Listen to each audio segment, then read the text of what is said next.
আজকের পর্বে আপনাদের সাথে একটি মাছের রেসিপি শেয়ার করতে চাই। কাছে দূরে দেশে ও দেশের বাইরে সবাইকে এই রেসিপিটি দেখার জন্য অনুরোধ রইল। আমি যেভাবে রান্নাটা করি একবার এইভাবে রান্না করে খেয়ে দেখুন, বারবার খেতে ইচ্ছে করবে।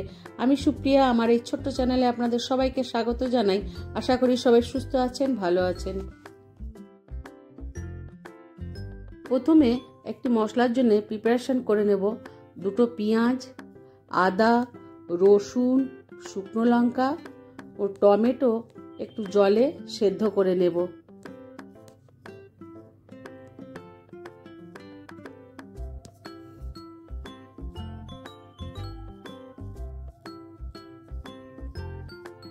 জল থেকে তুলে সেদ্ধ হয়ে গেছে, ঠান্ডা করে নেব, দিয়ে একটি পেস্ট তৈরি করে নেব।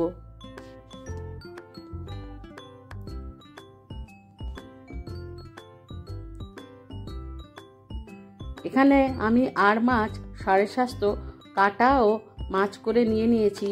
নুন, হলুদ, সামান্য ভিনিগার দিয়ে, লেবু শেষ হয়ে গেছিল বলে ভিনিগার ও সর্ষের তেল দিয়ে ভালো করে মেখে নেব।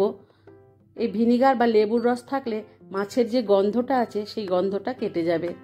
মশলাটা বেটে নিয়েছি দেখুন। এরপর দারচিনি, এলাচ, জিরে নিয়ে নেব।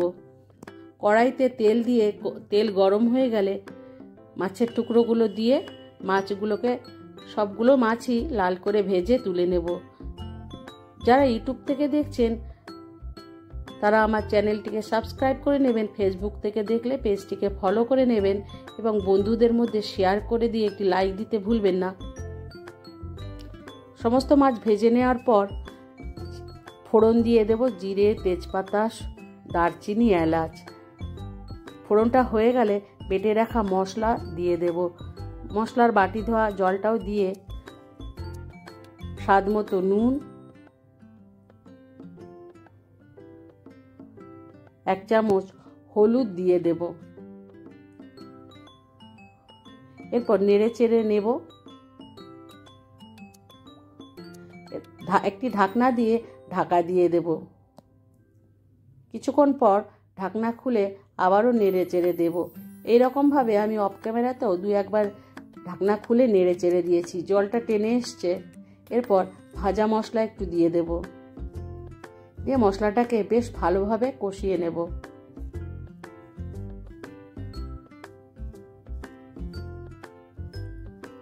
মশলাটা দেখুন কষানো হয়ে গেছে, তেল ছেড়ে এসছে। এরপর পরিমাণ মতো জল দিয়ে দেব। হাতা দিয়ে নেড়ে চেড়ে দিয়ে ঝোল ফুটে উঠেছে, ঝোলে জাল হয়ে গেছে। এরপর ভেজে রাখা মাছগুলো দিয়ে দেব। মাছ সেদ্ধ হয়ে গেছে, ওপর থেকে ধনেপাতা ছড়িয়ে দেব। একটি হাতা দিয়ে নেড়ে চেড়ে দেব। এরপর গরম মশলা দিয়ে নেড়ে চেড়ে নেব। গরম মশলা দেওয়ার পর একটু ঢাকনা দিয়ে কিছু সময়ের জন্য ঢাকা দিয়ে গ্যাস বন্ধ করে রেখে দেব। আমি যেভাবে রান্নাটা করলাম একবার বাড়িতে এইভাবে রান্না করে খেয়ে দেখুন, আশা করি ভালো লাগবে। সবাই সুস্থ থাকবেন, ভালো থাকবেন।